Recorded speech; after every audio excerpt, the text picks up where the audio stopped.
So as we well know, and we do well know this, Manchester United are in desperate need of a centre-back.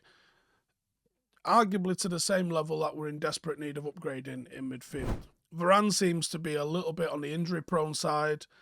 Jones, Bailly, Maguire, Lindelof don't cut it, and I'm not sure all of them are even going to be here come the start of the season. Tuanzebe looks like he's at a bit of a crossroads in his career, and there's talk that he's going to move on. Bernard and Mengi have impressed on loan, but are they ready for being, a team that's supposedly competing at the top half of the Premier League? I think it might be a little bit soon for both of those two just yet. Maybe another loan for either of them. And United have been linked heavily with Villarreal centre-half Pau Torres. We looked at him a little bit ago, as well as Ten Hag's ex-player, Jurrien Timber. And it's important to remember that more than one or two options are considered for every transfer generally. And they should be, because you're not always going to get plan A. Sometimes plan B might have something arranged. These things aren't always public, so you might have to go to plan D and even plan C at times. And there's a player that United could sign who is young yet surprisingly experienced, and it could be the kind of guy that United need. 20 years of age, Croatian, plays for RB Leipzig, centre-half. Valuation is 40 to 50 million euros, but that could go up, I guess, if Manchester United get in the mix. And that's Josko Gvardiol. Now, he's a hell of a modern defender. The archetype modern defender, if you like. He's fantastic on the ball. The guy absolutely stinks of confidence. Like, it's horrible. I'd hate him if he was an opposition player. He can beat a man, which is not something I usually say about centre-halves as an attribute, but he can. He's a great passer. He is fast. He is aggressive, which I like. And I think United, in appointing Ten Hag, are about to embark, I hope, on a process of us becoming a ball-playing team. And that starts with having ball-playing defenders. Varane proved in Madrid that he can do it. And that's something that we know he can do to a high level. However, there's question marks over the other centre-halves within the squad. In spite of the confidence being at an all-time low, Harry Maguire's ability, I think, is still questionable. Even if he was back to full confidence, I think it's still questionable about whether he's the right fit of this. Last season, he made an absolute catalogue of mistakes and errors, and it might just be that Varane needs a new partner. Gvardiol reeks of confidence when he's in possession. That's what stands out. Like Van Dijk's got this very arrogant sort of self-belief that sort of exudes a little bit. Gvardiol reminds me of that in a way. Now, he's playing for Leipzig. That's a team that builds possession out from the back. They play extremely high lines, obviously very pressing, and will be used to the sort of vulnerabilities that you're going to get at Manchester United this season, and what centre-halves at Ajax have been exposed to playing under Ten Hag, and that is defending on the halfway line, being vulnerable to counters. That is, most of the top teams in European football at the moment find themselves vulnerable to that particular thing because they're playing in the opposition half. They're squeezing you and they're pressing you and they're keeping the ball in there, using possession.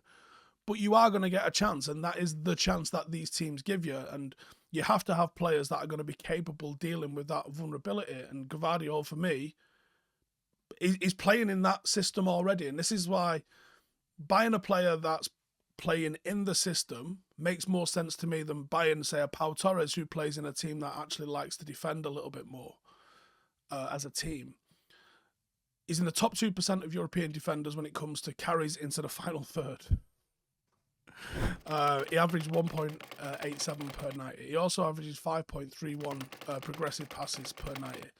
In the Europa League semi-final against Rangers, he won 3 out of 4 of his aerial duels. He had 11 successful long balls and a staggering 129 successful passes, misplacing only 13. That performance showed he's not just good at bringing the ball out. He can pass long, he can pass short, he can dictate tempo to a certain degree. And that's not what you need out of your centre-half, but if he's got it, it's a bonus. Other stats include 11.92 pressures per 90, 3.29 interceptions per 90. And of course, these are stats in a less physical and potentially a tiny little bit slower Bundesliga, but he plays in a team that plays on the halfway line. That's what's important to remember.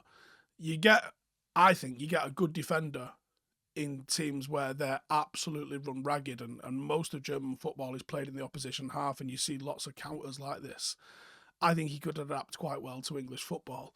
And even though there is more than enough evidence to suggest that the majority of United's centre-halves are not good enough, the acquisition of someone like a Gvardiol, and maybe even a Timber as well, if I wasn't really thinking about him being used as a right back, but if you brought in Timber and Gvardiol, that would be some superb business from United, likely to really kickstart their own overhaul for how we would build possession out of the back. Two confident players that you're not really going to struggle to defend with because of the pace that both of them have got.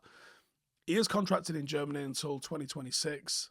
It might take a hefty fee to prize him away, but he is absolutely destined to be one of the top defenders in world football. It might be this is the time when you go, do you know what? Let's take the gamble on this one. He plays the system we want to play. Typically, Croatian players do adapt really well to the Premier League. Defenders that are playing on the halfway line, already in the system.